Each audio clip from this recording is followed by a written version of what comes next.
Okay, so welcome everyone.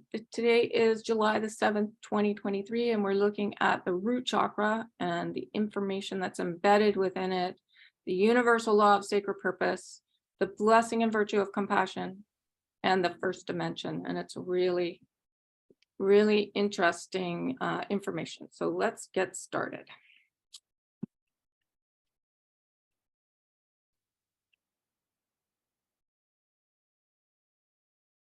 Okay, so there we go. What we are doing is going on a journey within for the embodiment of love for our ascension.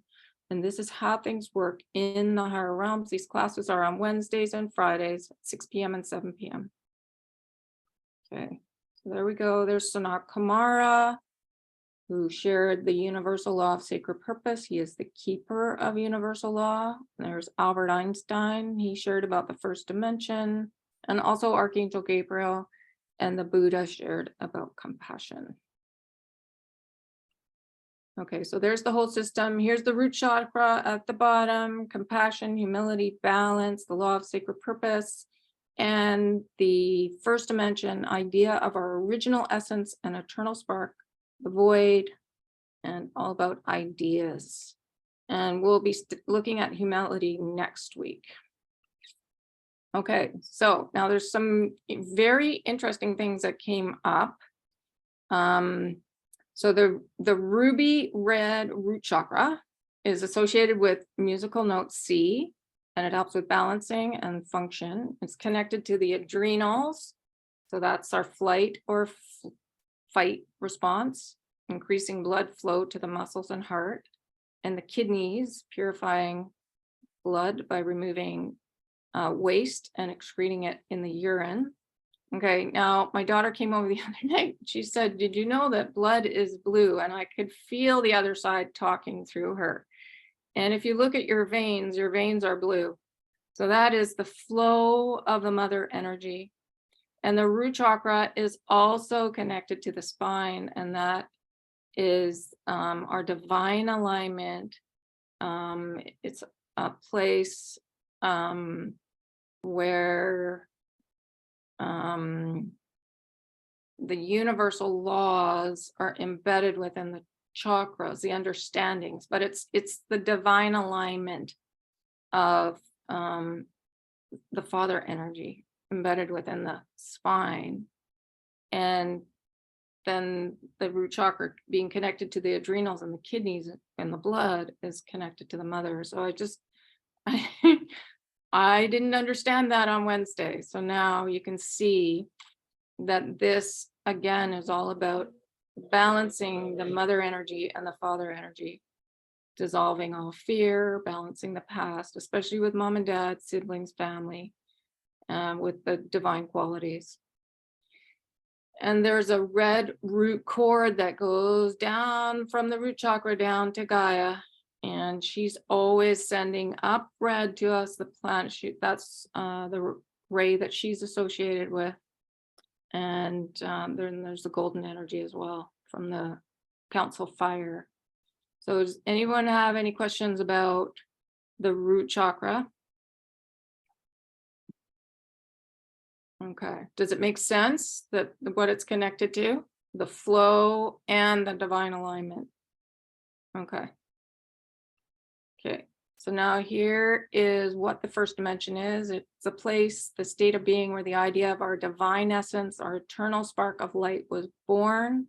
There is a pinprick of light in the center of this ruby red chakra at the base of the spine. Through this pinprick is the black velvet of the void. So in meditation, if you wanted to sit in that root chakra and go out to the void, that's a way to get there etherically. In the void is the idea we had at the very beginning as we began our journey, as we emanated from the heart of one, from the heart of the mother, into the universe, into the multiverse. What was our idea? So this is another great thing to meditate on, to be a father, a mother, a friend, a brother, a sister, a writer, a surgeon, a communicator.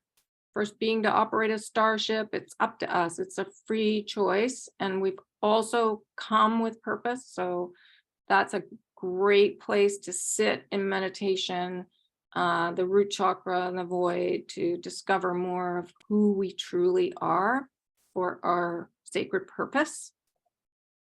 What were the qualities we brought into our sacred soul design that we would begin to embody divine qualities? Here in the void, we find the original essence and the idea of who we are. This is the quality and the experience of the first dimension. So that's our first dimensional reality of wholeness, of essence, of the spectacular ideas, our self-worth and self-love of each individual. Yes, Darren. Well, it seems to me that this first dimension here connects to the creation formula, because you have the idea and you have the void, then all you need to do is have the action and you have creation. Yeah, so usually creation is dropped from that, like the idea is dropped from the heart down to the solar plexus and then breathed out through the solar plexus. So yes, we were created from the heart of one, birthed out to the void. Yeah, if you're thinking of our actual self, yes, our spark of light, yes, that is creation. You're right. Yes. So would that be the same idea they're talking about in here? Yeah. As the creation formula, creation. As the original idea, intent. Yes. Yeah. Original intention. Yeah, yeah, that's going right back to the very beginning and the birth of the spark of the self. Yeah. So the soul. Yeah, but that's where the first dimension is, right? It is right at the beginning. It is at the start. Yes. Mm-hmm. Yeah. Yep, definitely. Mm-hmm. Yeah, it's a big circle. There's spiralings. The dimensions are spiraling around us. So just yeah. Mm-hmm. Oh, yeah. That's very good that you said that. Thank you. Well, you're welcome. Mm-hmm. Okay. Clarify my own ideas as well. Mm-hmm.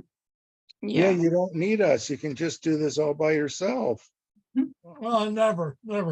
It's a group effort. I can't do it without you guys. Well, we feel the same way about you. Yes. Okay. So then Albert Einstein says and the first dimension is amorphous, having no defined or classified form. It says ideas fall into this. Ideas are simply a chemical electromagnetic event. They have no form until they're brought into action and form. You have an experience of this dimension when you're brainstorming and letting ideas move throughout the interdimensional field. And that's why similar concepts and scientific discoveries happen at the same time. Because it's many people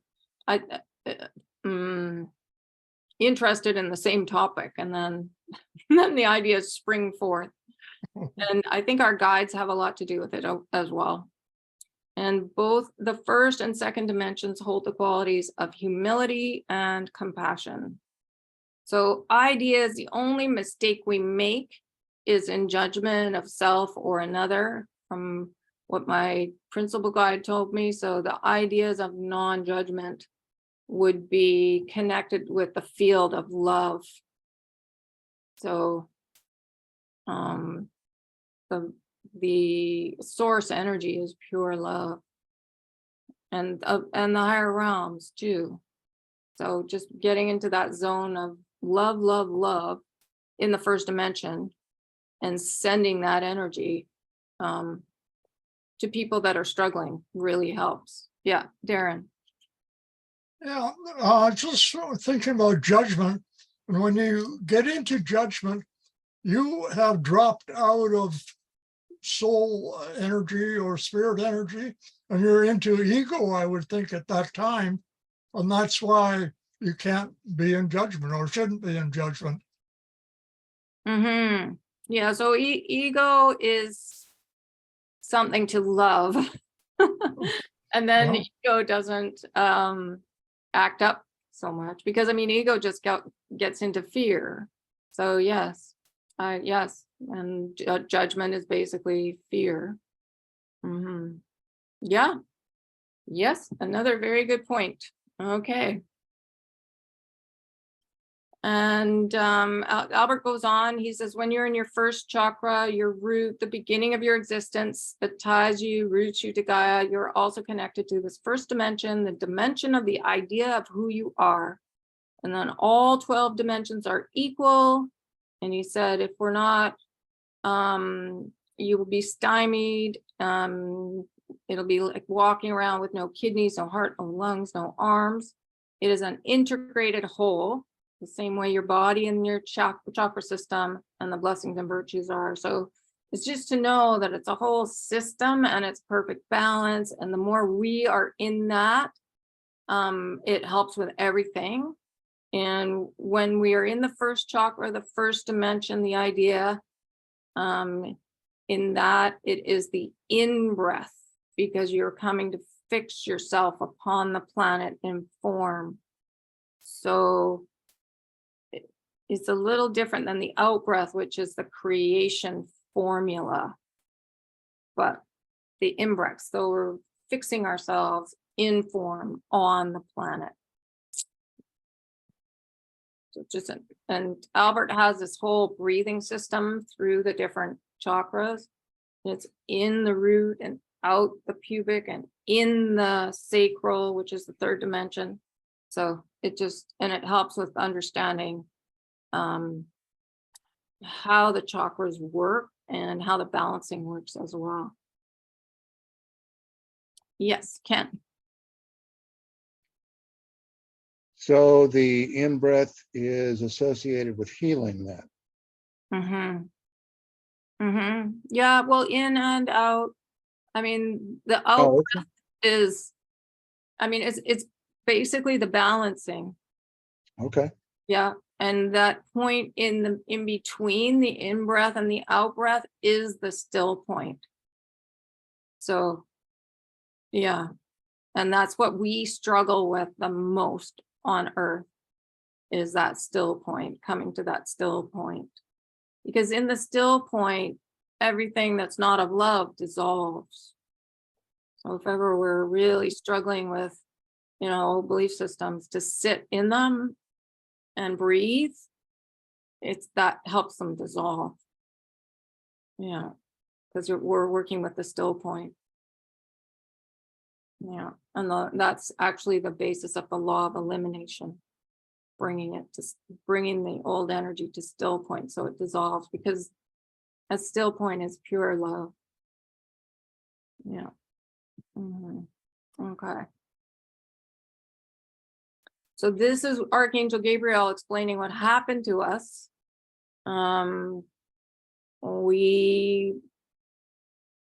When you were in the old third, very rapidly, what occurred in the very first dimension, in the idea of who you are, in the idea and the knowing of your expression of divinity, you began to eliminate, block, shield the idea of self-worth, of your own spectacular grandeur, and the idea of who you are.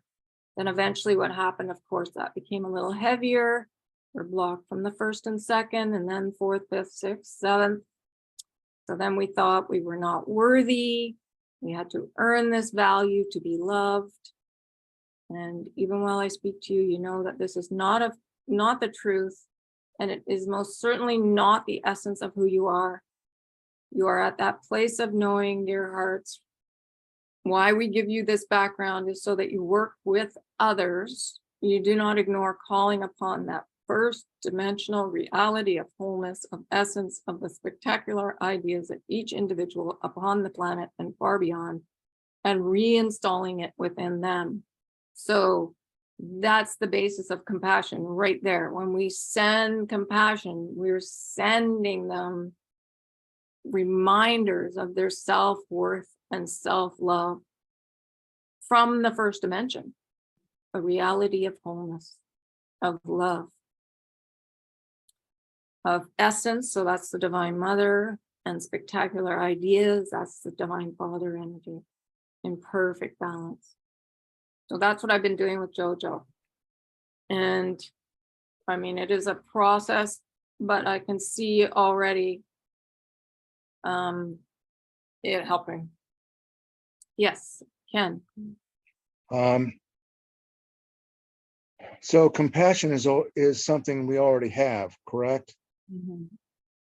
Well, it's being able to stand still and not judge anything, and Oh, then as well send energy.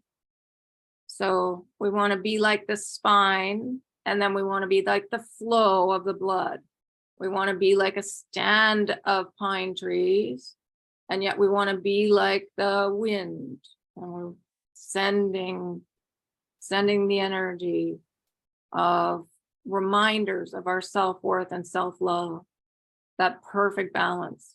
And we all are that. It's just belief systems that get in the way. Mhm. And then, yeah, okay, well, we'll keep going though, because this is, it becomes more clear. Okay, so the colors and the rays of compassion, so this is the Buddha, he's explaining it, are red and green. That's that red of the root chakra and the green of the heart, basically. And the green is a really deep green. It's like a pine forest. And so in the meditation, we were asked to open up the crown chakra and bring all that green in, and breathe in as if we're a pine forest, the silence of a deep pine forest. And then also with the sense of quiet, the dampness, and then the pine needles under our feet. So the pine needles under the feet are like our self-worth. And then the dampness is the mother energy. And then the green is the heart. So yes, Kim. So what is this meditation that we're speaking of? This is the meditation for compassion. Each blessing and virtue and law has a meditation associated with it. Oh. Yeah. And if you go into the audio for the divine, for the blessing and virtue of compassion, you'll hear the meditation. It's at the very beginning. Okay. Yeah. Good. Thank you. I was confused. Okay. And yeah, so again, they're just the metaphors are the pine forest, that's the heart, the green of the heart, the dampness in the air, that's the mother energy, the pine needles underneath, that's the father energy. So that's the self-worth. And then the dampness is a self-love. And it's just saying that Gaia is reflecting that back to us. So a beautiful metaphor for compassion is a pine forest, pretending that you're like a big pine tree, standing on the pine needles and breathing the air. And then, so it's that sense of allowing and understanding in so many ways, wisdom, no judgment, no trying to fix, just feel that sense of peace within yourself and for yourself. So compassion is allowing, understanding, wisdom, which is really deep gratitude, no judgment, no trying to fix, just from a sense of peace within the self. So, and that was the metaphor of the nature that was just provided there. Darren, yes. So, with compassion and what was the other one? No judgment, yeah, compassion, allowing. How does gratitude fit into this whole picture? Well, wisdom. So it says there in so many ways, wisdom, which is connected to the third eye, which is connected to magenta, which is connected to our mastery. Wisdom is really deep reverence for self, gratitude for self, and for everything. So gratitude for the entire journey, basically. That's what wisdom is. And he's saying here that compassion is very similar to wisdom. But underneath everything are those pine needles on the forest floor, those golden pine needles. That's a metaphor for gratitude, for our self-worth. They speak, the higher realms speak in a way, they don't just lay it out for us. They want us to figure it out. And it's taken me years to get that. Oh my gosh. I didn't even get the pine needles until this morning. I had no idea. And then I explained it in the reading room today. And I had 2 nurse practitioners saying that their jobs where they work is super chaotic. And so I gave them this metaphor, being like a pine tree and standing on the pine needles, and that's their self-worth. And it's there, it's underneath everything. There's pine needles on every forest floor under pine trees. You can't have a pine tree without pine needles under it. We cannot live in our physical form without gratitude. It's there, it's underneath everything. Our self-worth is underneath it. We were birthed with self-worth. That's the father energy. Birthed with self-love. That's the mother energy. And that's the dampness in the air, the movement of the water. It's in our blood. There's water in the blood. I mean, we are self-love and self-worth. Yes. Oh, Steve. Oh, you're on. On mute. Maybe, thanks. Maybe I can share here that when I had the experience of the self at Xenia, Mhm. The experience of looking at the self itself was toned down, right? It wasn't brilliant. And the mother explained why. But what I wanted to point out was that what I was given, what I was allowed, so to speak, was the experience of my own purity and innocence. So underneath all the vasanas, all the overburden, what's there? Purity and innocence. Yep. And that was a wonderful feeling. Immediately I felt relief of years, if not decades, of self-incrimination and stuff. So I just wanted to mention that it's already there. Compassion is already there. Love is already there. It's just they're hidden by the vasanas and other overburden. Yeah. And I mean, the other side, that Archangel Michael and SK, they've all said the false grids and the vasanas and all that, it's our lack of self-worth and lack of self-love. But it's right there. Self-worth and self-love are right there. That's the mother and the father energy. So, and it's in nature all around us, reflecting back to us, helping us remember. But it's not really in our vocabulary. We are not taught this in school. So yes, Ken. Well, I was thinking about the fact that what I learned about forgiveness, I forgave my parents. And as I did so, then my guilt went away.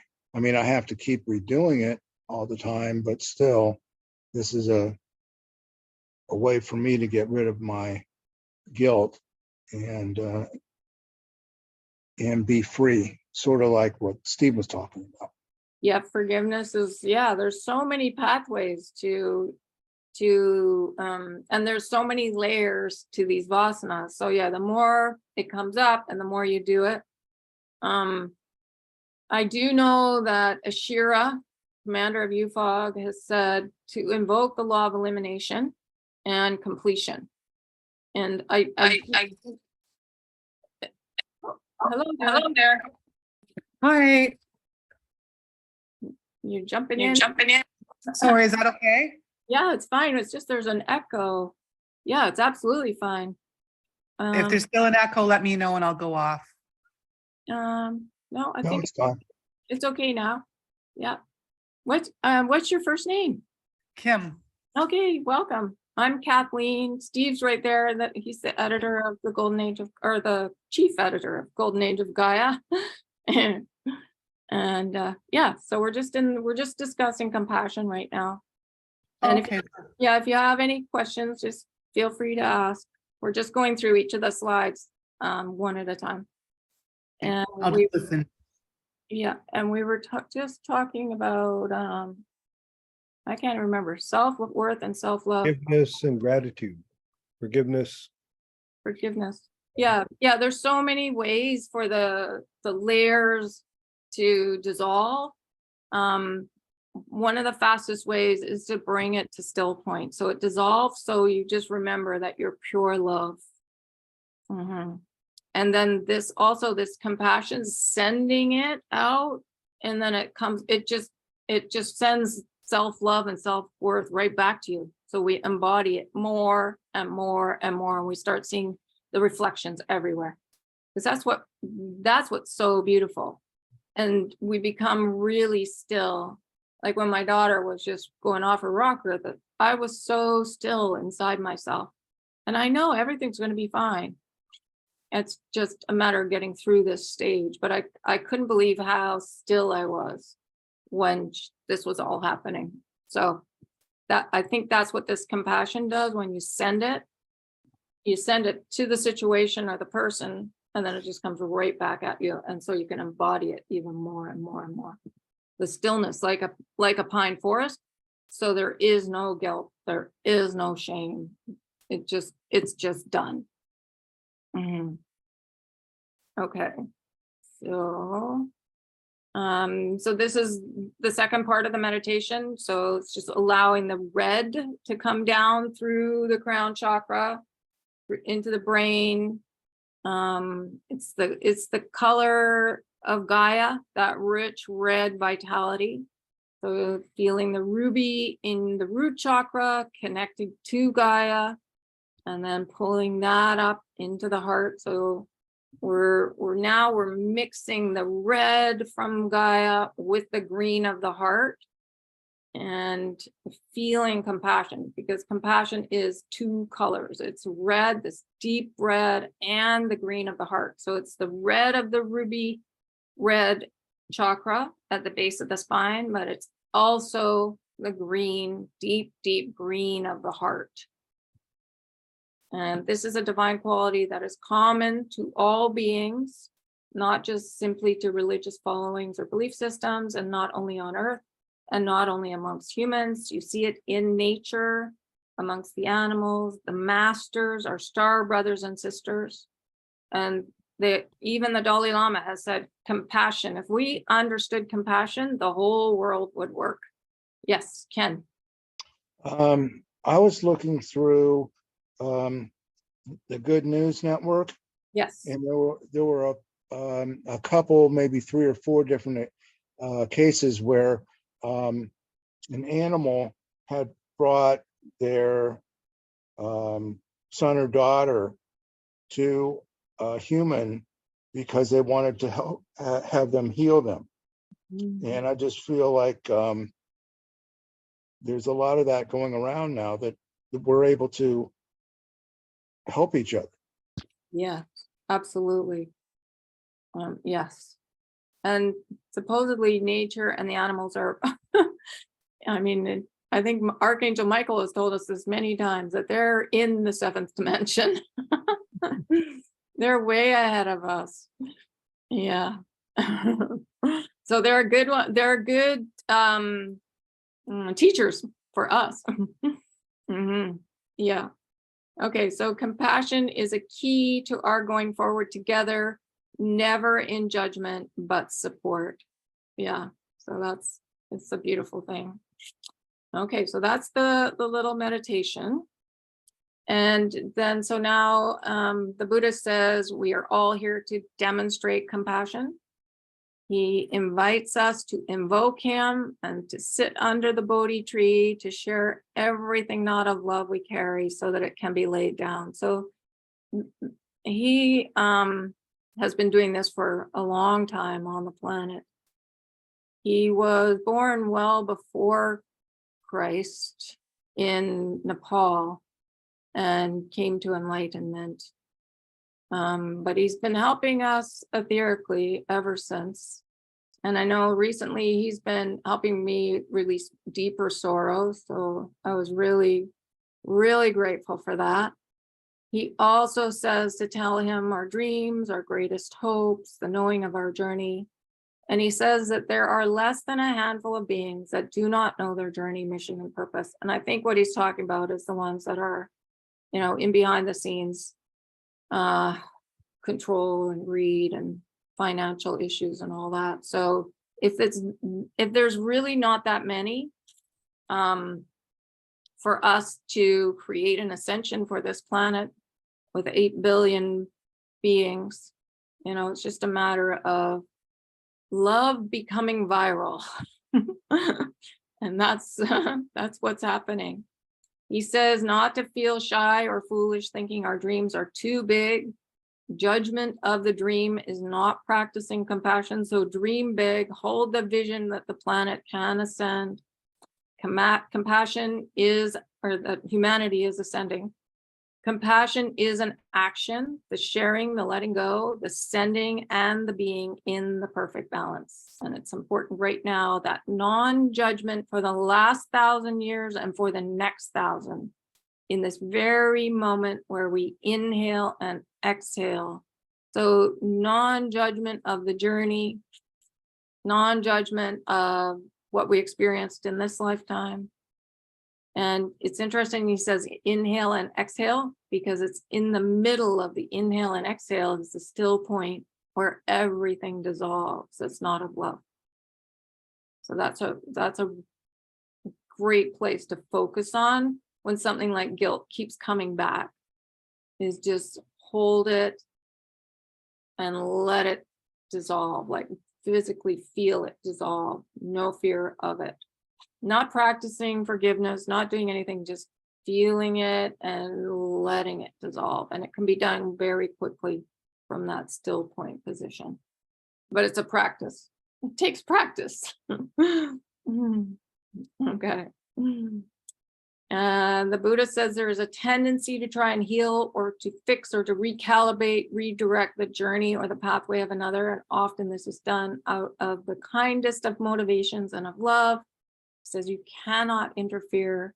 You provide wisdom and love, insight and sharing, and then you stand back detached and attached at the same time, holding the higher vision for that person and their journey, for the collective and their journey, but honoring their choices. So, and often when we dream big and things start to come into place, it's a time for us to master just like exactly what I'm going through, mastering being like a tree, standing back as the old belief systems come racing up to the top to be let go. And it's really why we're here, so that we can help people into the heart center, away from all these old belief systems. Okay, so it is natural as parents and guardians to want to keep our children safe and to protect them from heartbreak, sorrow, disillusionment. Comforting to know these are ancient wise ones. They know what they're doing. The children of today, the bright pinks, magentas, crystals, and rainbows are born to lead the way into the new realm of new earth. We are the ones in the difficult position entrusted as the guardian, mastering our ability not to judge their past. Standing back, honoring our children, and not judging ourselves. That if our child fails or missteps, and somehow we have as well. And the same for our brilliant light worker community, to honor the pathways chosen, the pain, misery, need, to know we do not have the full understanding. And often people will go into what doesn't work to understand what does. And that's sort of what's happening around me.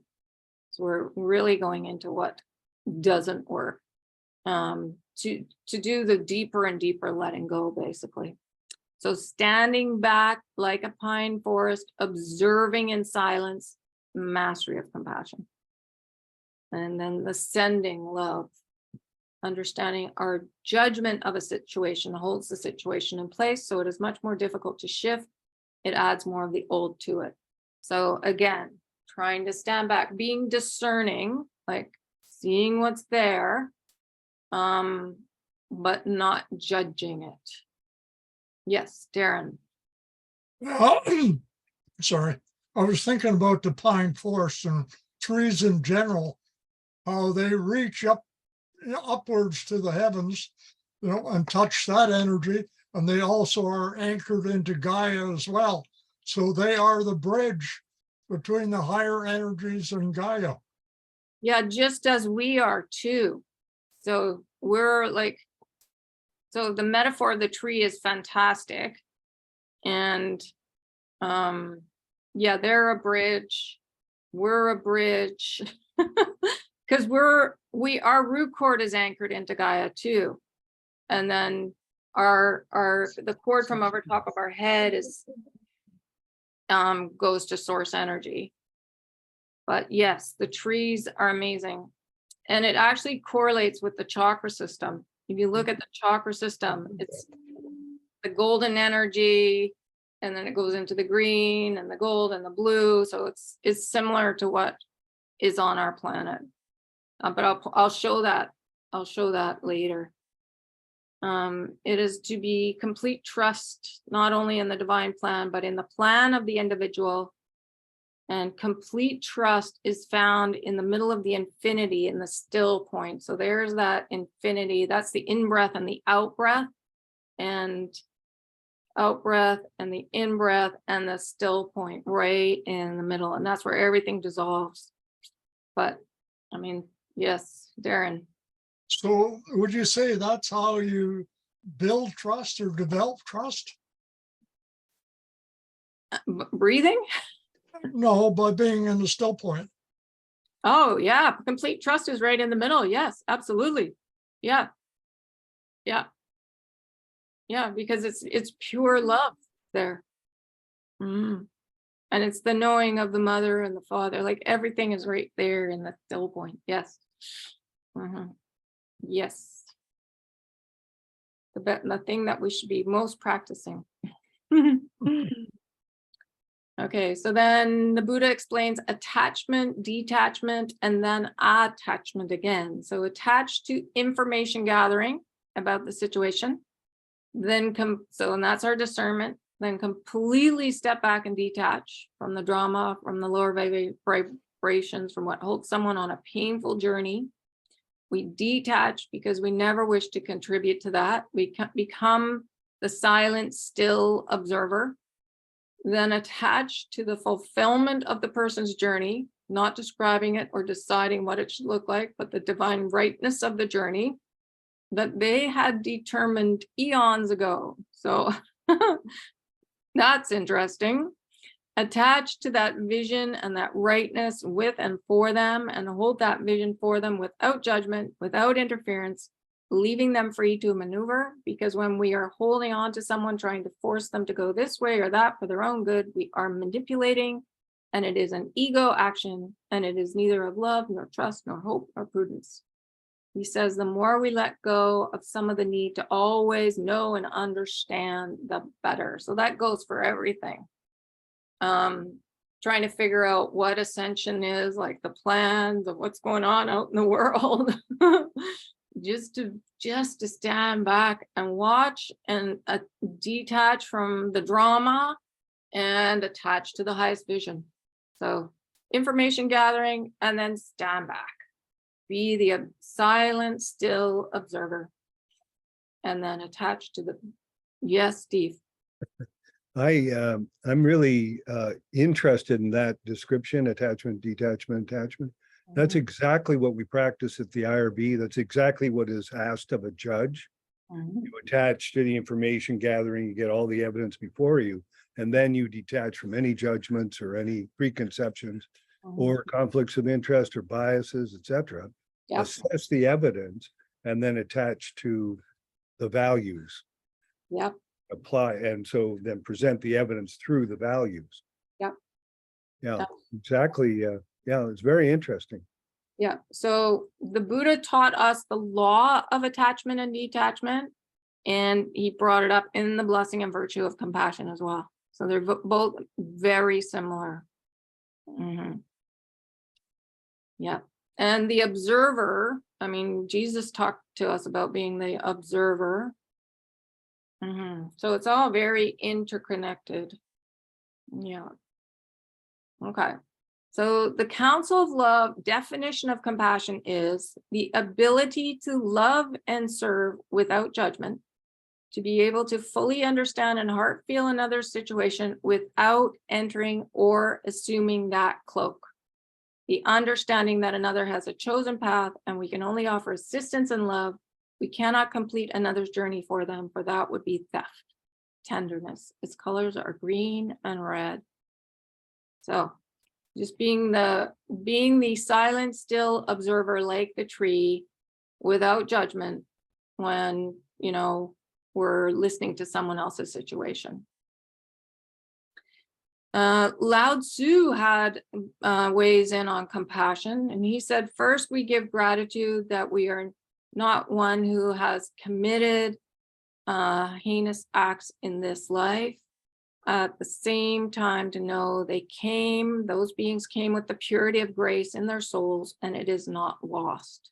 Was it ignored or covered? Yes, but the danger when we judge somebody else, we are judging ourselves. When we say, well, that person is a murderer, look at what they have done, that is horrible, they need to be punished.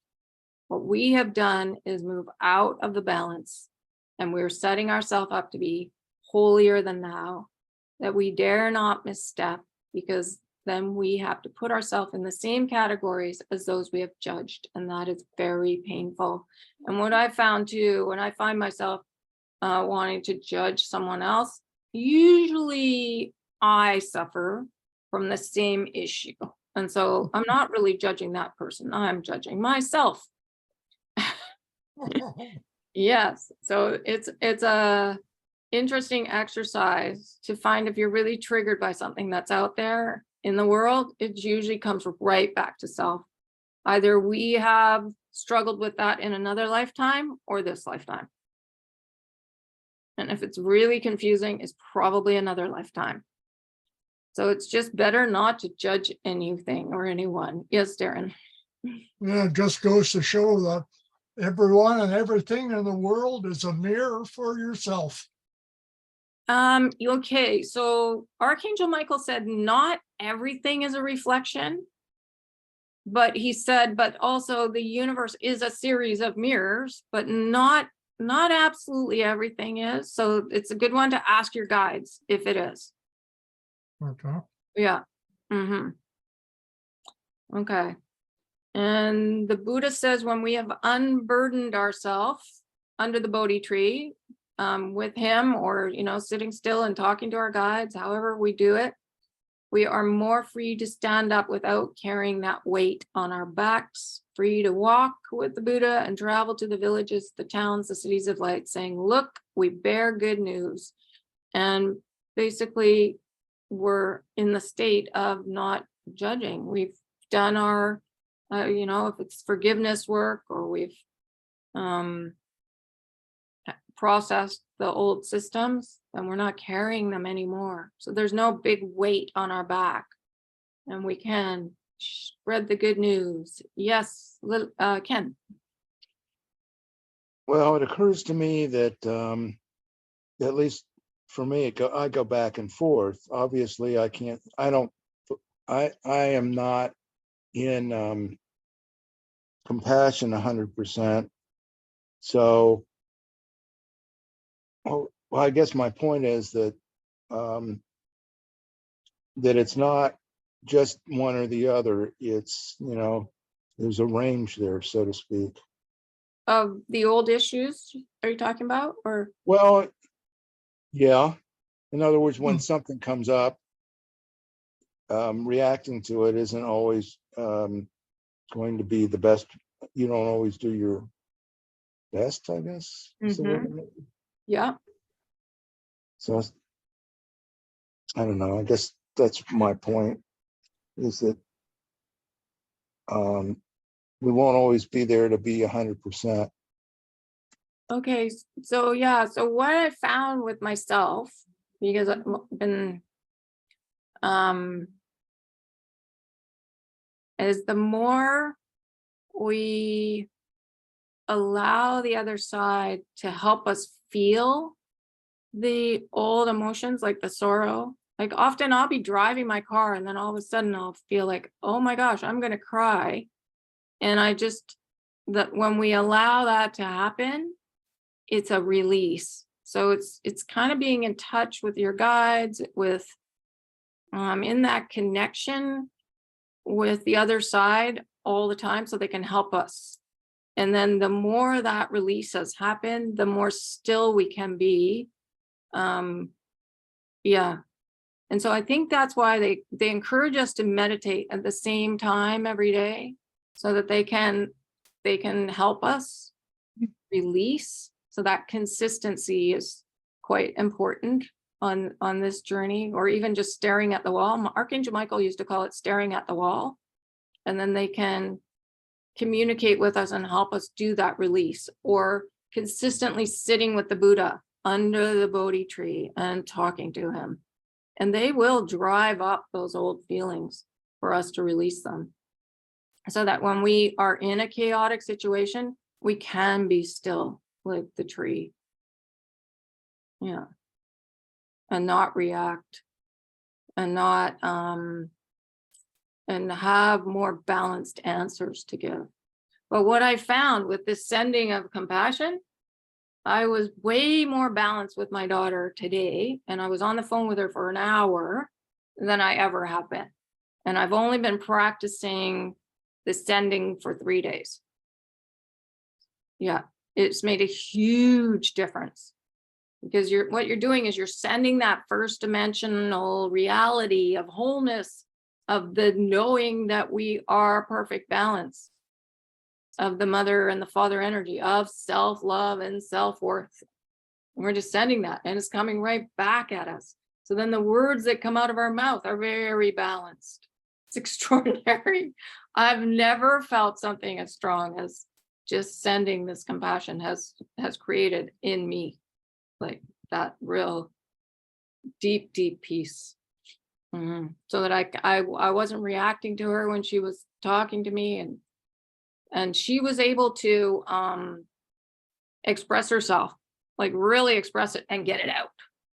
And the same thing happened in the reading room today. A woman had lost her sister, and she had her granddaughter with her, and there was a lot of sorrow coming out, like just so much sorrow. And I was able to just sit there and allow it to happen.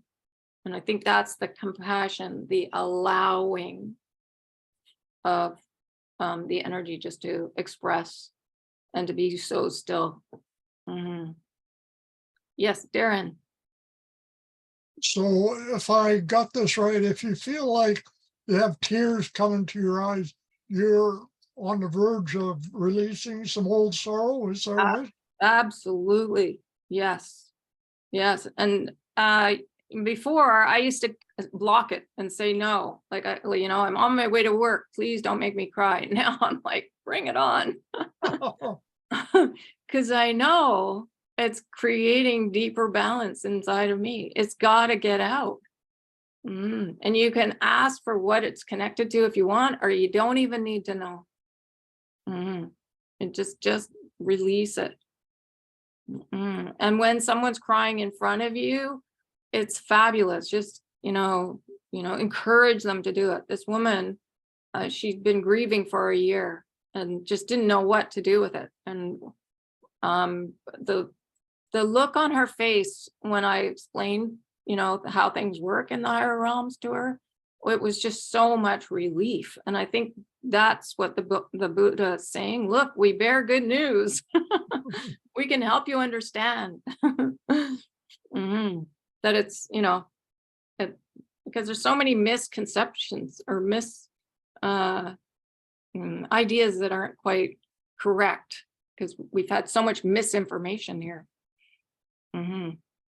Okay, I have another question here. Can you briefly explain what the cities of light are? Yes, they're within you.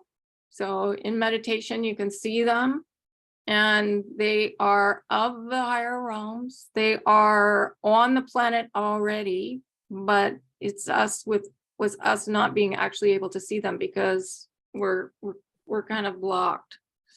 But yeah, they are cities of the future that are here already, and we're helping create them as well. we're bringing them, literally bringing them forth.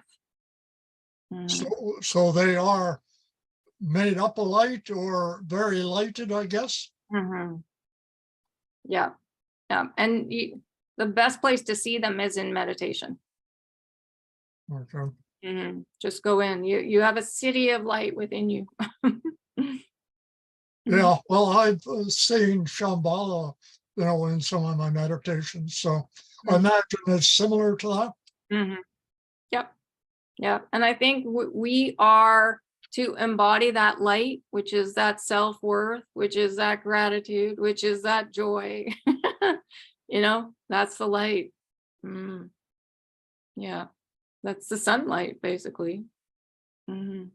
So just know we are made of light. Okay.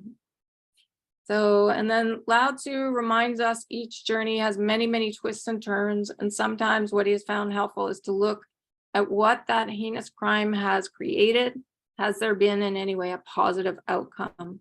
He says to look at that because there's a part of us that does not want to credit the murderer with the positive outcome. We want to take credit for those who have risen to the occasion. But the catalyst for that positive behavior has come from what we judge as negative. So truly it is safer and more rewarding internally, simply never to judge. Instead to say, I am compassionate because you have lost your way.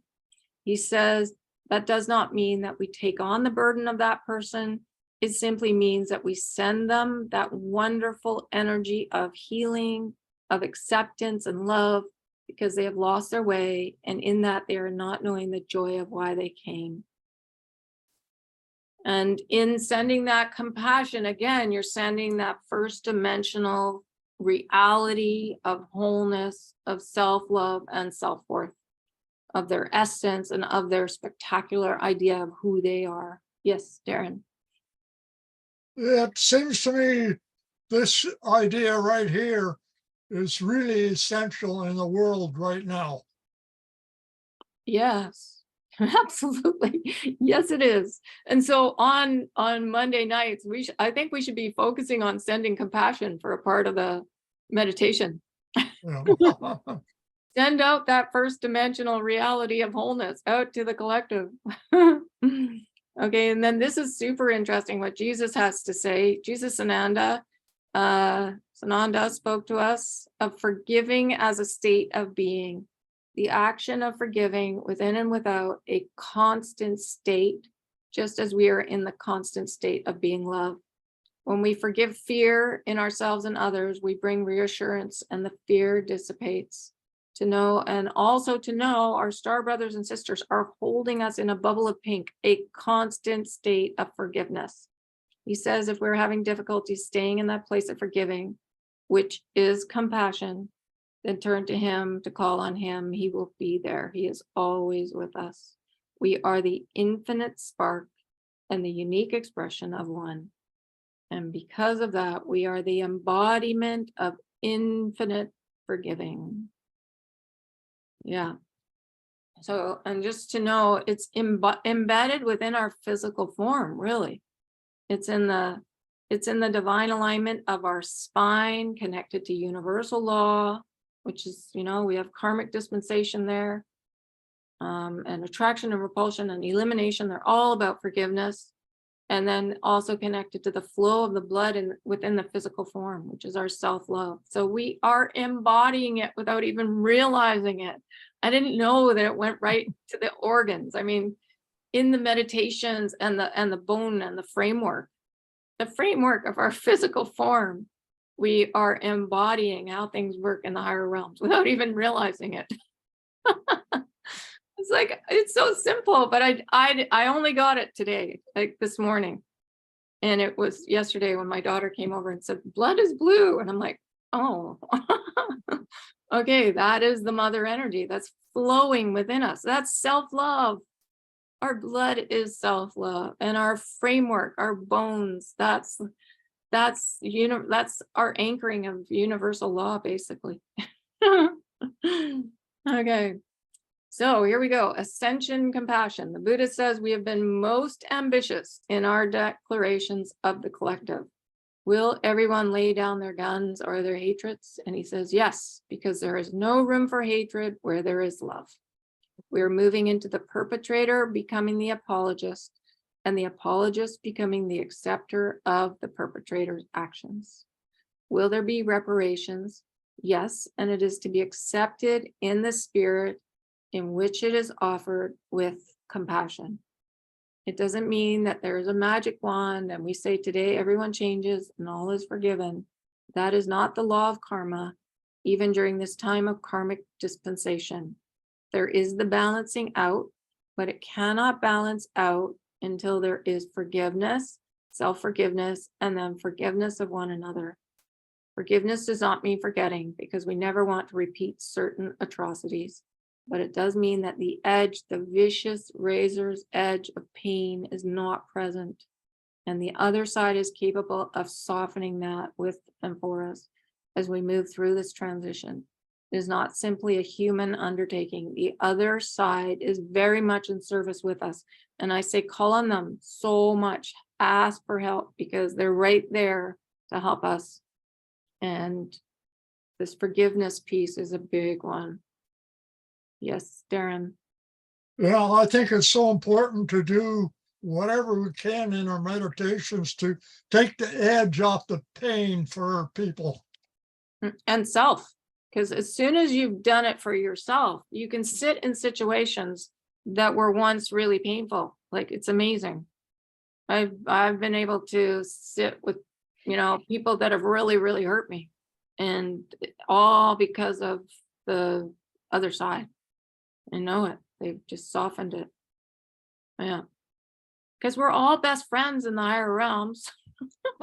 It's just the belief systems here. Yeah. And so when you can forgive, you're not only doing it for your little situation, it goes out.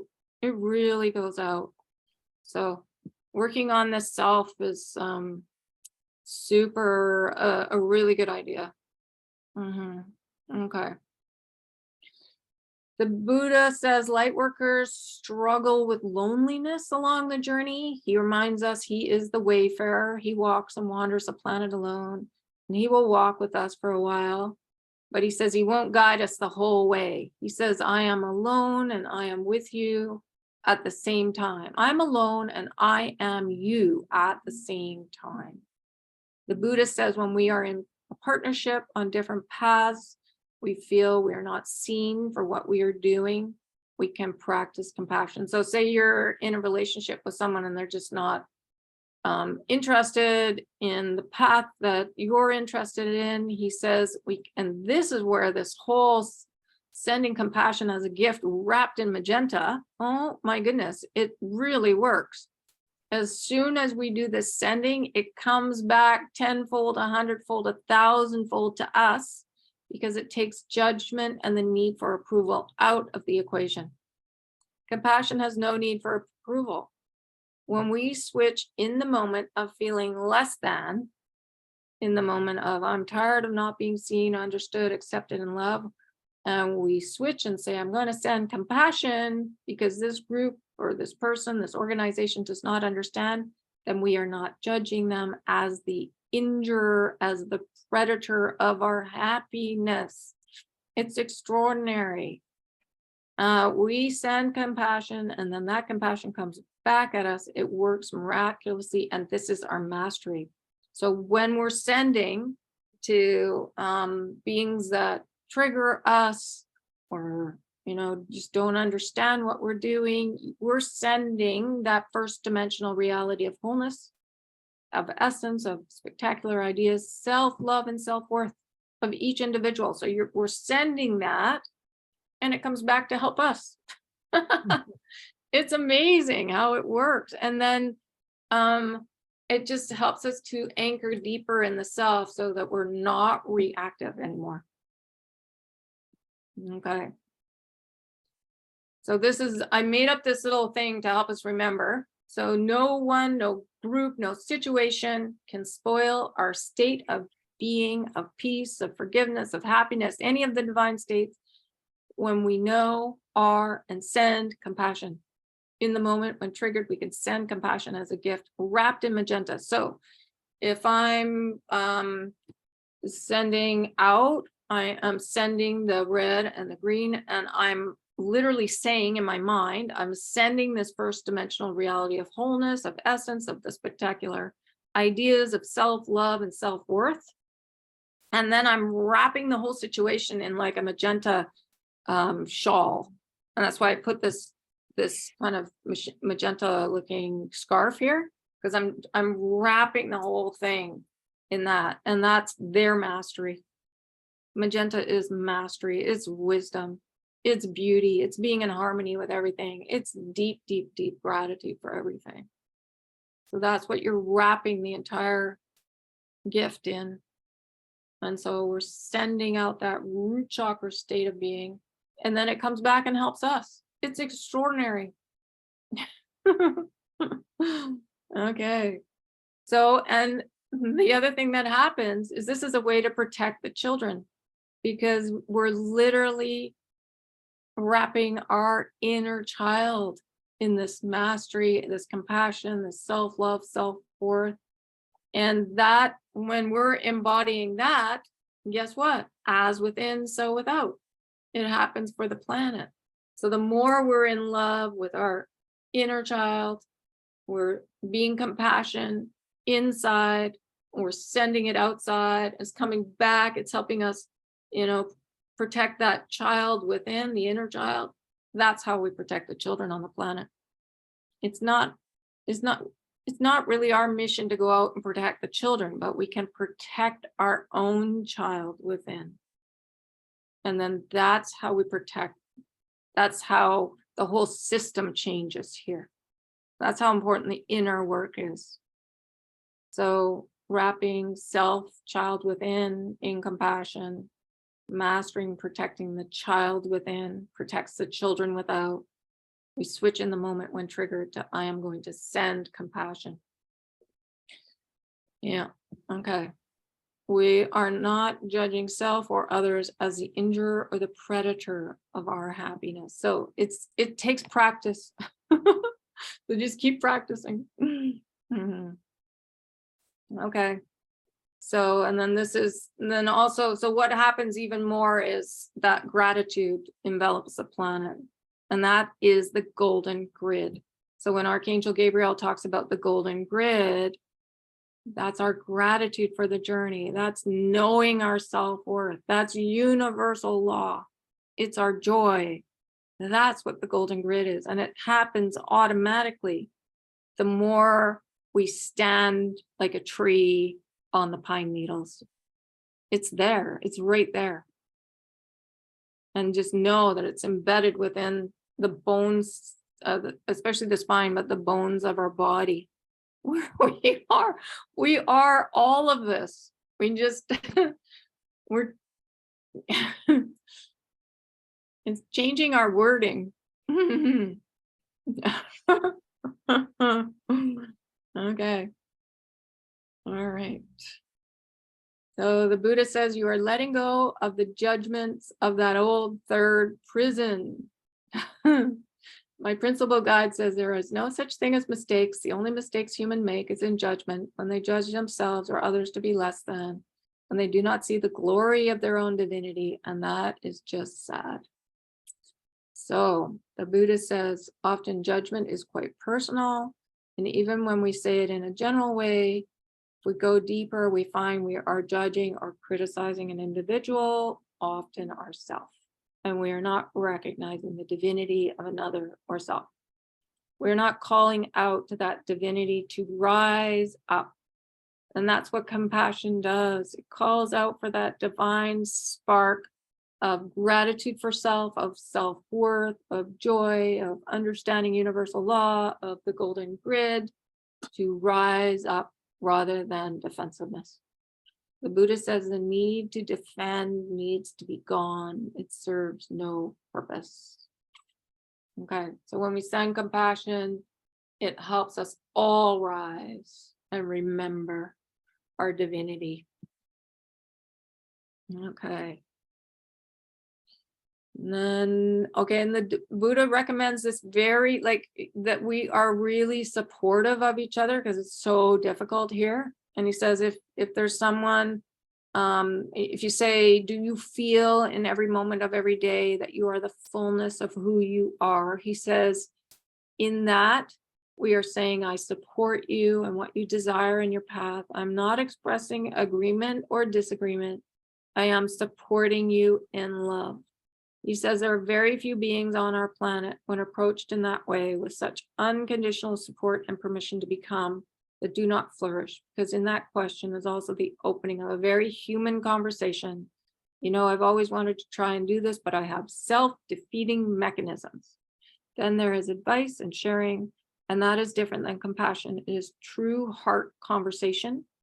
It doesn't mean that either of us has the fullness of the answers we are seeking. It means that we are seeking together, and that is becoming, and that is the path of enlightenment. So we're all here to just help each other, support each other, which is a lovely thing. Because it's the belief systems can be so confusing. Okay. Now we're on to the universal law that's connected to this root chakra, and that's sacred purpose. And the laws are simply the laws of the universe, understanding of how our universe works and operates. The basis of all the laws is love. And it's interesting that sacred purpose is connected to the root, because the root goes right out into the void and source energy of love. There cannot be a universal law that does not have its foundation in love. That is the core and the substance of the multiverse, of the omniverse. And we are here to embody the laws. So basically our framework, we can hold the laws in the chakras, we can hold the laws in our framework. Just know that they're embedded within us. Okay, so, and here's the root chakra, and it's connected to the flow, the mother's flow, and the kidneys, the blood flow to the spine, to the blessing and virtue of compassion. And there is not a law that is not of love, and therefore any thought, any action, every opinion that you have that is less than is not in accordance with universal law and not in accordance with the law of purpose. So again, it ties into compassion, that non-judgment. The law of purpose and compassion are very interrelated. Sanat Kumara is the keeper of universal law, and he's explaining universal law of sacred purpose to us. And he's not the creator of the laws. The mother through the father is. But we are learning that he says we are each keepers of the law too. So like I said, we're embodying the laws. They are embedded within us. Learning universal law aligns divine mind to our mind, divine heart and love to ours, and divine will into human reality and form. We are being encouraged to dream, to think of what we wish. What is our deepest desire to see in our own life and on earth? What could we contribute today? What is our sacred purpose? We don't need to wait. Peace on earth would be amazing, but peace within our own being is the start. And he says all energy that emerges from the heart of one in whatever form has sacred purpose, expression, direction that is connected to your completion and continuity. The sacred purpose law is the understanding in the universal sense that the purpose of all existence is to love, to be of joy, and find your way back home. But in that and within that, so there are many clauses to this law, is what is your sacred purpose? How does your purpose, your expression in this lifetime as a fragment of your broader journey align with the law of love? Darren. Yeah, would you say that divine will is basically, yeah, our sacred, our purpose, or the purpose of everyone? You know, Um, would divine will be the laws basically? that's a good question.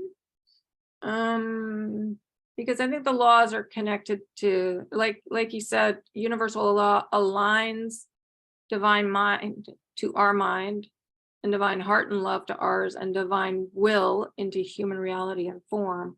So, I think it's connected to our divine authority, our will, and it's connected to the solar plexus. It's connected to divine alignment, definitely. But I would say universal law is more than just will. Because will is connected to our free choice as well. So, an intent. But we need the mind and the heart to align with the will as well for the whole system to work. Yes, Steve? What, what if we changed it from divine will to divine plan? The universal law is divine plan. Universal law is there to realize or fulfill the divine plan. Yep. But also so much more. We need the divine qualities too.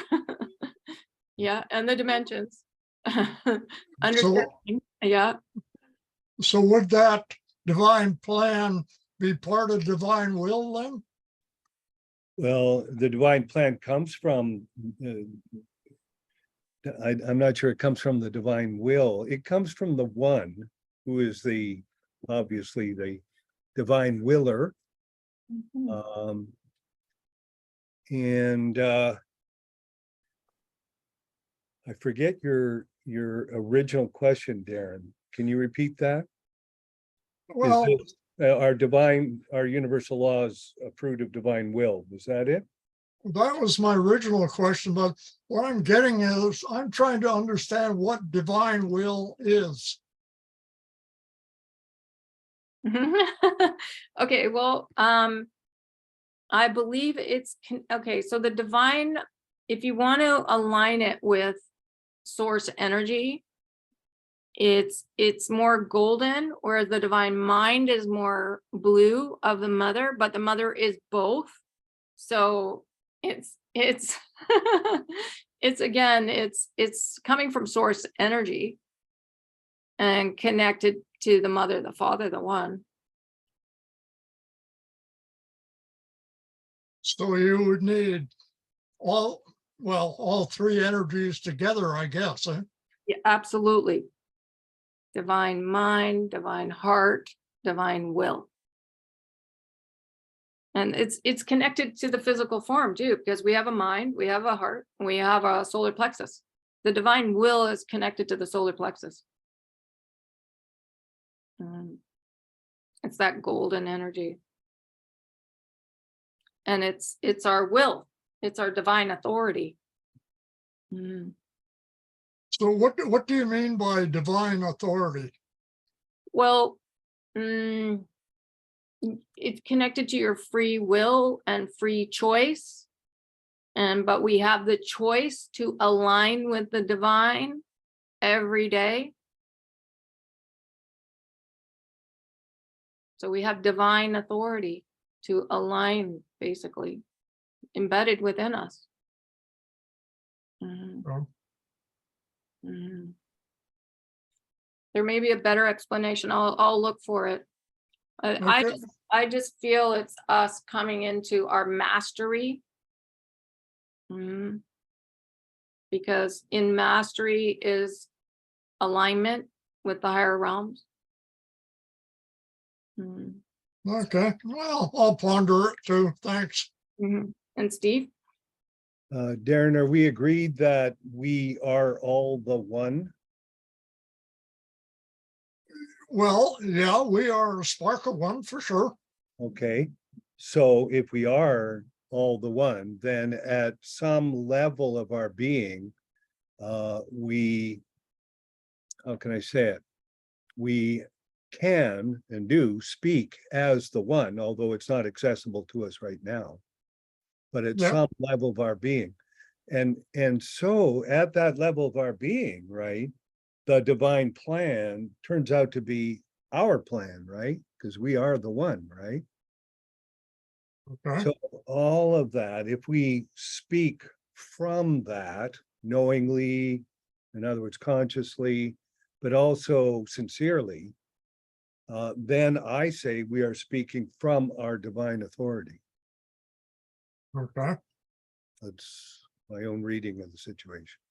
That's beautiful. And we Well, have individual plan, and then the divine divine plan. Mhm. Mhm. Yep. Mhm. Yeah. Mhm. And we've been granted divine authority. That was something that happened, didn't it, Steve? Don't you remember? Well, What I happened? think it's inherent. Oh, yeah. Oh, I see what you're saying. Yes, she said, I give you my authority to build over earth. Mhm. Yes, that's Yeah. true. So we are Yeah. entrusted to align with the divine because it's a group effort. And we can't do it without the other side help, other side's help. Mm, yeah. So it's Mike Quincy was saying today, you can't do it without getting together and cooperating yourselves, and you're not doing that right now. okay. So yeah, so this is where the forgiveness, the compassion, the non-judgment, the forgiveness of everything, Yes, indeed. it all starts within. Yes. It starts within us. So the more you forgive yourself for Mhm. everything that's happened in this lifetime and let it ripple down through all the lifetimes, it helps bring us into perfect divine alignment, and then that emanates out to the world. And then in this beauty of sending this compassion, sending the understanding of self-love and self-worth out, and it coming back and us embodying it even more, and then we expand and send it out.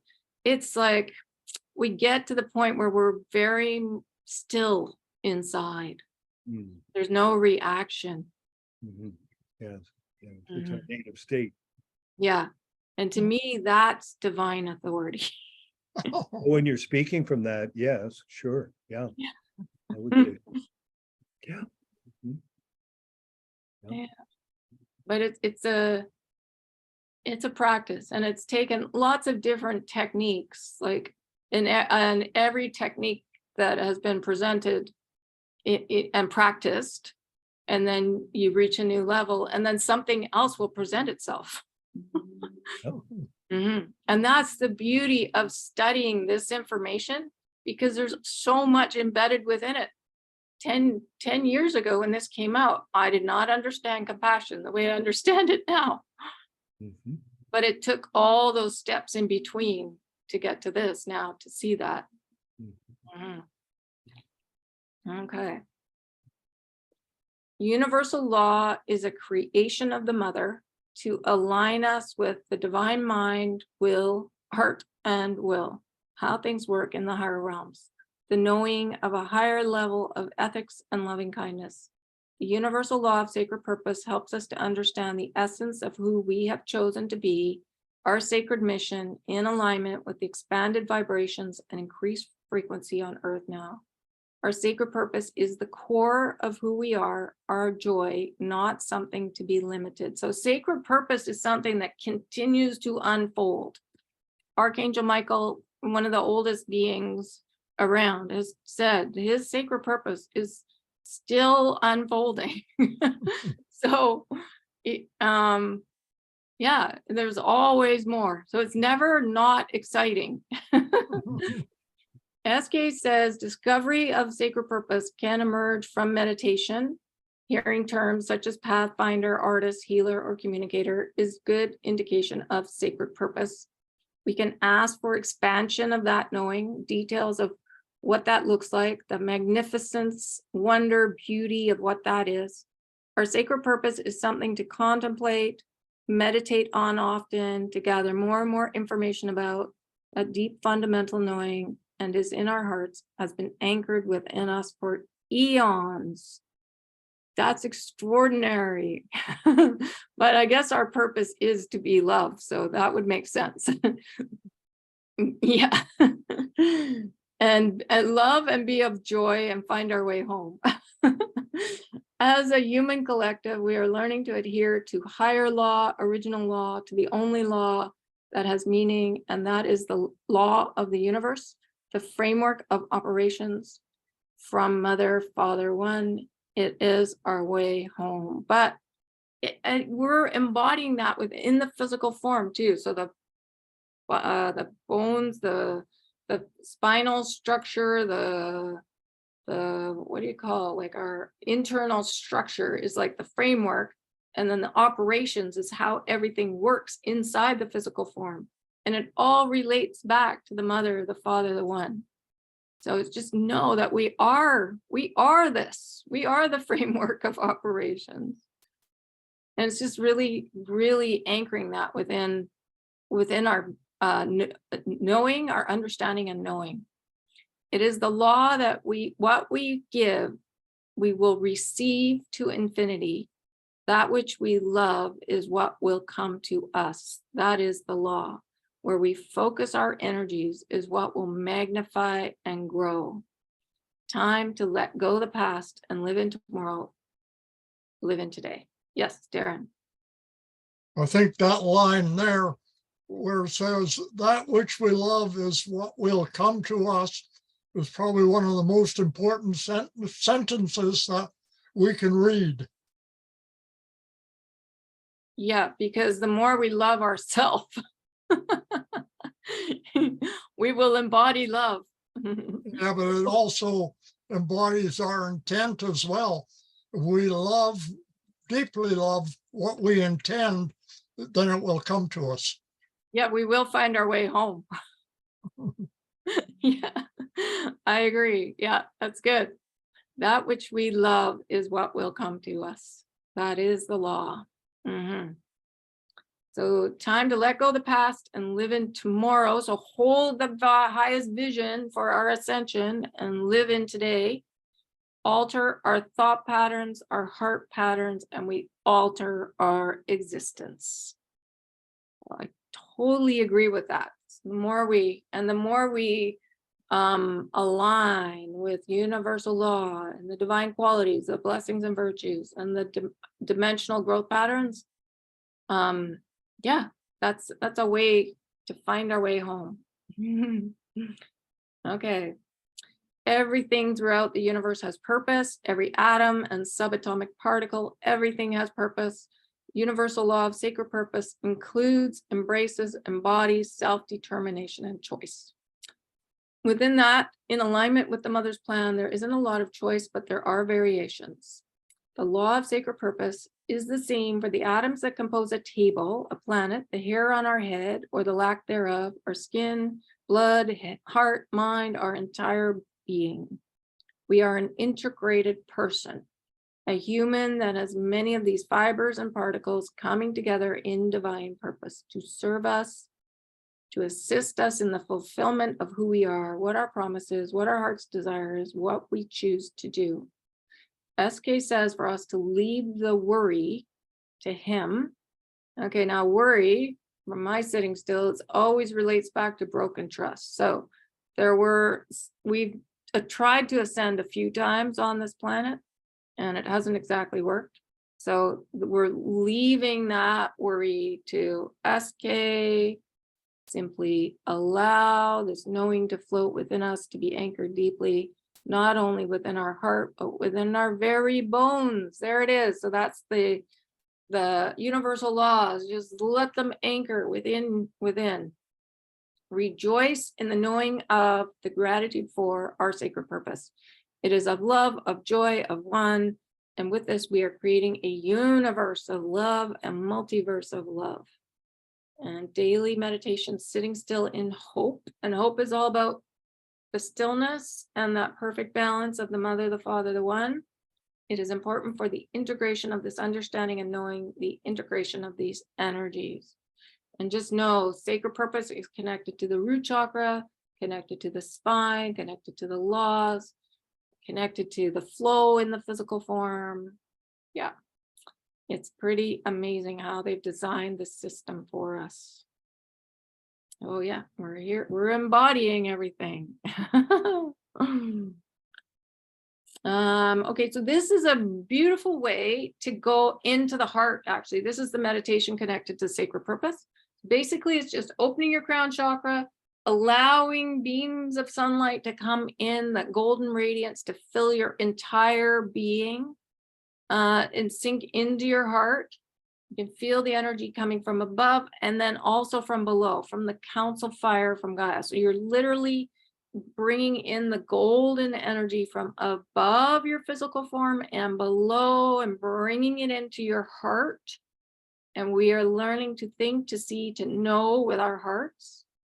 And just that golden energy, Archangel Gabriel says, is the healing force of the universes. So in its gratitude, when you sit in that golden gratitude, it eradicates all doubt, all fear, all hesitation. It just disappears in gratitude, when you're in gratitude for yourself.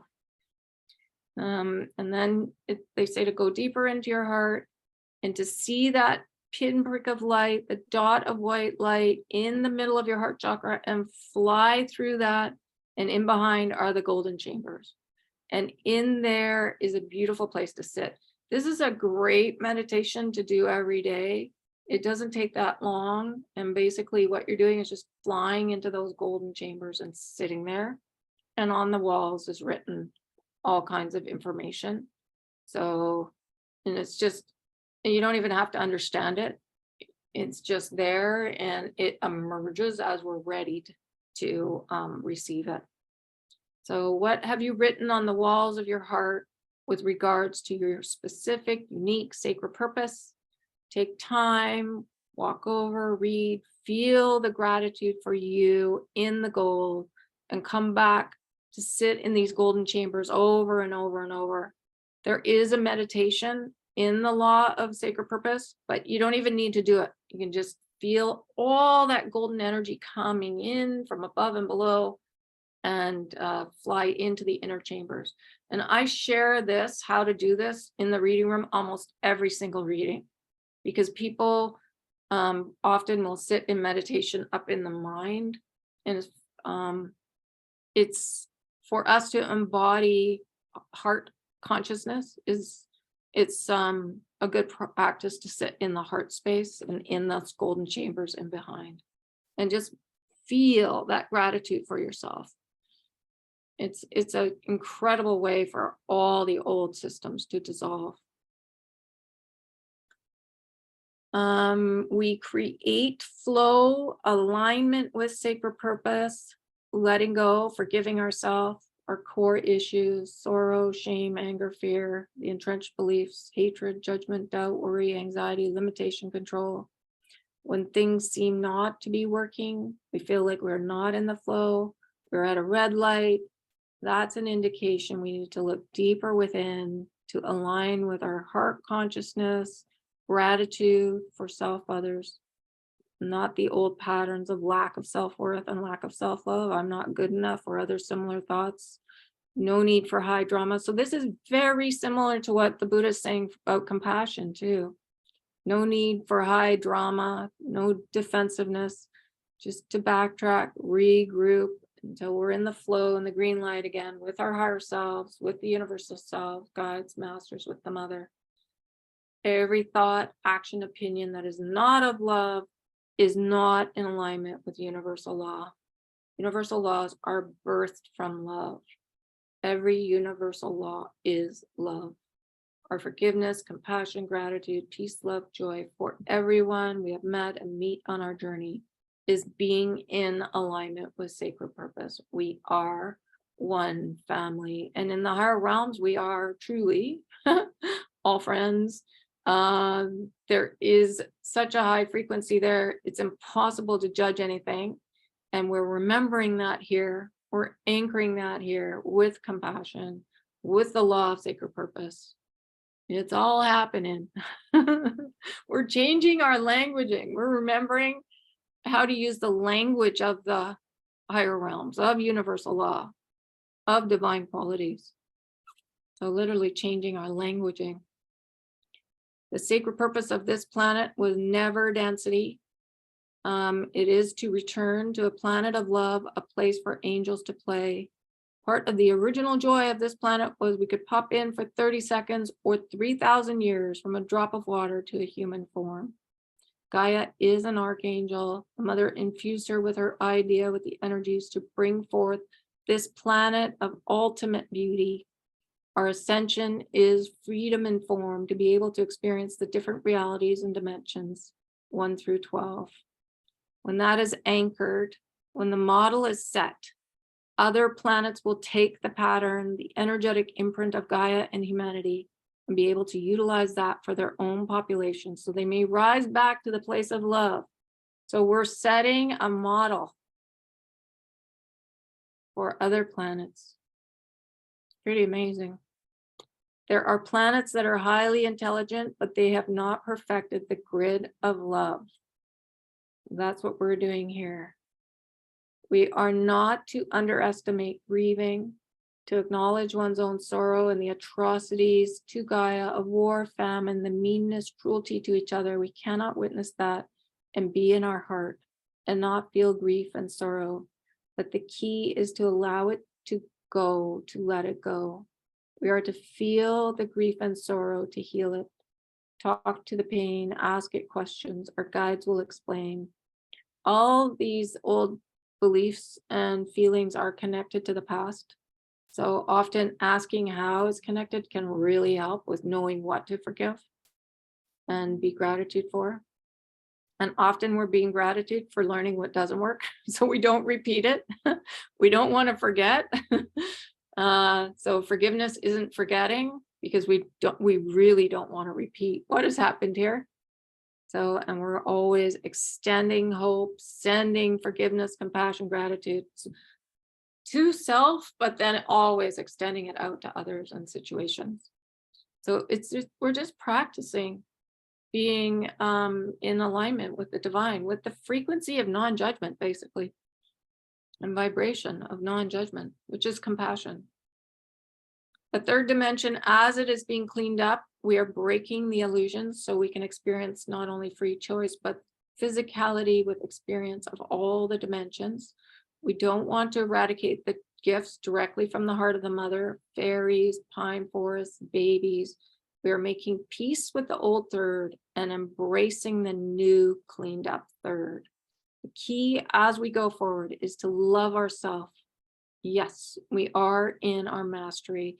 Albert Einstein said that to be birthed here, we have to be have at least ninth dimensional understandings. Like it's a real experience to be on this planet, very difficult. So we are masters.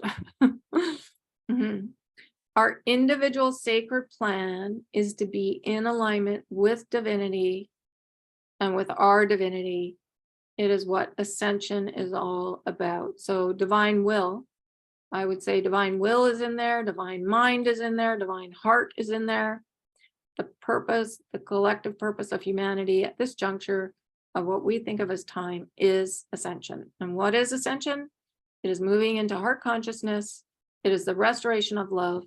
It is the alignment of our heart, mind, our will, our heart, our mind, our will, with the heart and mind and will of Mother, Father, One. Mm-hmm. And then if you have, things that come up during the day that you're curious about, it's fine to invoke any of the masters. And Snakamara loves to be invoked. And then just sit still and listen, because he's really good at explaining things. And it is universal law that if someone is invoked, they have to show up. So you can invoke and for greater understanding and knowing. And then just make sure you have the time to listen. Because sometimes if you're doing something else, it's hard to understand what they're saying. Universal law is not complex. It is about that alignment. It simply tells us the how to. It is never to be dismissive of people but dismissive of false ideas. So this is where compassion comes in, the sending of compassion, because we're never here to dismiss people, as you said. It's just the false ideas, the belief systems. So that sending of compassion sends out the non-judgment. So we come back and we can really embody non-judgment. SK urges us to sit down and allow the other side to make themselves known. We're meeting in the middle, and surrender is the complete opening of our heart. What are we surrendering to? Surrendering to our beloved sacred self, to our sacred purpose. And a good way to do it is just say, I surrender. I will hear, I will allow. Surrender and let the voices come, or the understanding speaking to our heart come. We're planting our feet in Gaia, deeply embedded in the heart of Gaia, a minimum of once a day, because we are on this journey with Gaia. So it's dropping your root cord down. You can see yourself go down through the layers directly and say hi to Gaia. That's a beautiful thing to do every day. Give her the cord. We give her our heart, and we remain fully anchored in Gaia. That is how we remain fully anchored in the fifth. Enjoy the gratitude for sacred purpose. So the fifth dimension is all about managing change and really embodying joy, which is gratitude for sacred purpose. So our purpose is to align with Gaia, and doing it every day is a great exercise. And then ego, just simply love it, basically. Oh, here's all about divine authority. Okay, so ego is, we're assisting in bringing ego into balance. So it's just a delightful part of the personality. Tends to need, especially during this time, during transition, a tremendous amount of reassurance. When we reassure the ego, our mental and emotional body, that they're not being shut down, then they allow us to operate in the higher vibration. And there's a really good hands-on healing technique where you just cross your hands over your chest and fingers together, not apart, but fingers together like that, and then on your shoulders. That is a beautiful way to reassure the ego and balance the self in the mother and the father energy and the child within. Yeah, and you can even in meditation do that, or before you fall asleep, or if you wake up in the middle of the night. It's beautiful. And yeah, so talk to your ego, reassure it, love it, appreciate it. Yeah, okay. So then we're here to assume our divine authority and our right to be in the freedom of who we are, to be in the glory of who we are, not in a way that is hierarchical, but in a way that is fully participatory, cooperative, collegial, embracing, unitive.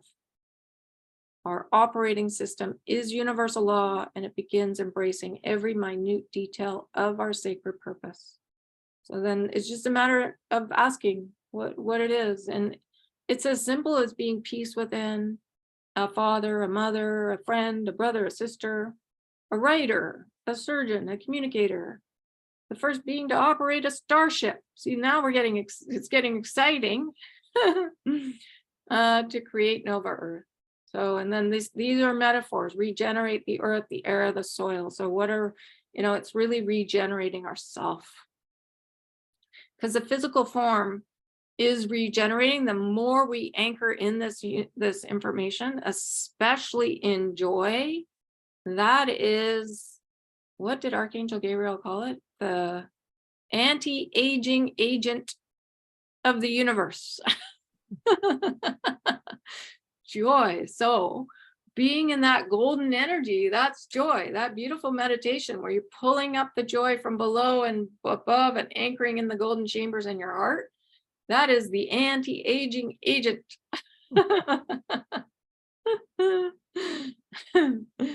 Okay, so there we are. We're back at the beginning. So just know that it's all interconnected within the physical form.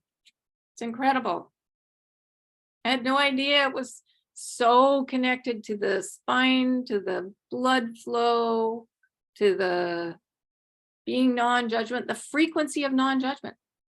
that's the still point, I believe. That's the still point. That's what we all struggle with. The balance the balance in the middle. Mhm. So yeah, it's incredible. All right. So, and then this is so brilliant. Sending compassion, wrapping the whole situation in a like a magenta shawl, or however you want to envision it. But what we're doing is we're sending the first dimensional reality of wholeness, of essence, of the spectacular idea of self-love and self-worth, non-judgment of each individual. That's what we're sending out. Incredible. Okay, we can do it. And I think that's the end. Yes, that's the end. Okay. So, where are we? There we are. Okay. Oh my goodness, that one went a long time. Yeah. Okay.